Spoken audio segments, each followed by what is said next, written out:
ಆದರೆ ನನಗಿರೋ ಮಾಹಿತಿ ಸರಿಯಾದ ರೀತಿಯಲ್ಲಿ ಯಾವುದೂ ವೆರಿಫಿಕೇಷನ್ ಮಾಡಲಾರ್ದೆ ಗ್ಯಾರಂಟಿ ದುಡ್ಡನ್ನು ಉಳಿಸ್ಬೇಕು ಅನ್ನೋ ಕಾರಣಕ್ಕೆ ಮಾಡಿದ್ದಾರೆ.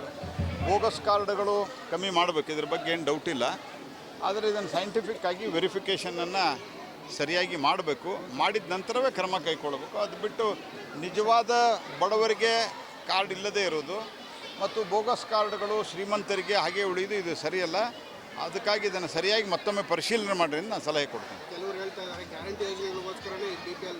ನಾನು ಹೇಳಿದ್ನಲ್ಲ ಆರಂಭದಲ್ಲೇ, ನೀವು ಕೇಳೋಕ್ಕಿಂತ ಮೊದಲೇ ಗ್ಯಾರಂಟಿ ಯೋಜನೆಗಳು ಇವರು ಯಾವುದೇ ರೀತಿಯಾದಂಥ ಮುಂದಾಲೋಚನೆ ಇರಲಾರ್ದೆ, ಪ್ಲ್ಯಾನ್ ಇರಲಾರ್ದೆ, ಬಜೆಟ್ರಿ ಪ್ಲ್ಯಾನಿಂಗ್ ಇರಲಾರ್ದೆ ಇವರು ಇದನ್ನು ಅನೌನ್ಸ್ಮೆಂಟ್ ಮಾಡಿದರು.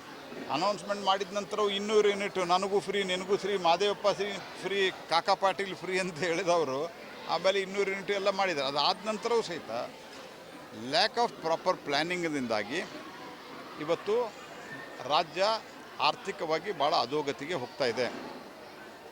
ನಾನು ದೇಶಾದ್ಯಂತ ಪ್ರವಾಸ ಮಾಡ್ತಾ ಇರ್ತೇನೆ. ಇತ್ತೀಚೆಗೆ ಪಂಜಾಬ್ದಲ್ಲಿಯೂ ಕೂಡ ಇರುವಂಥ ಸ್ಥಿತಿಯನ್ನು ನಾನು ಕೇಳಿದೆ. ಅನೇಕ ರಾಜ್ಯದ ಮುಖ್ಯಮಂತ್ರಿಗಳು ಬೇರೆ ಬೇರೆ ಕಾರಣಕ್ಕೆ ನನ್ನ ಕಡೆ ಬಂದಿರ್ತಾರೆ. ನೀವೆಲ್ಲ ಮೀಡಿಯಾ, ಸೋಷಿಯಲ್ ಮೀಡಿಯಾದಲ್ಲಿ ನೋಡ್ತಾ ಇದ್ದೀರಿ. ಈಗ ಒಂದು 3 ತಿಂಗಳಲ್ಲಿ ಅನೇಕ ಮುಖ್ಯಮಂತ್ರಿಗಳು ಬಂದಿದ್ದರು. ಕಾರಣ ಏನು ಅಂತಂದರೆ ಅದರಲ್ಲಿ ಭಾಳ ಒತ್ತಾಯಪೂರ್ವಕವಾಗಿ ಪಂಜಾಬು, ಹಿಮಾಚಲ ಪ್ರದೇಶ ಇವರು ಸಣ್ಣ ಸಣ್ಣ ವಿಷಯಕ್ಕೂ ಕೇಂದ್ರದತ್ತ ಮುಖ ಮಾಡುವಂಥ ಸ್ಥಿತಿ ಬಂದಿದೆ. ಕಾರಣ ಏನು ಅಂತಂದರೆ ಅವ್ರ ಹತ್ರ ದುಡ್ಡ ಇಲ್ಲ.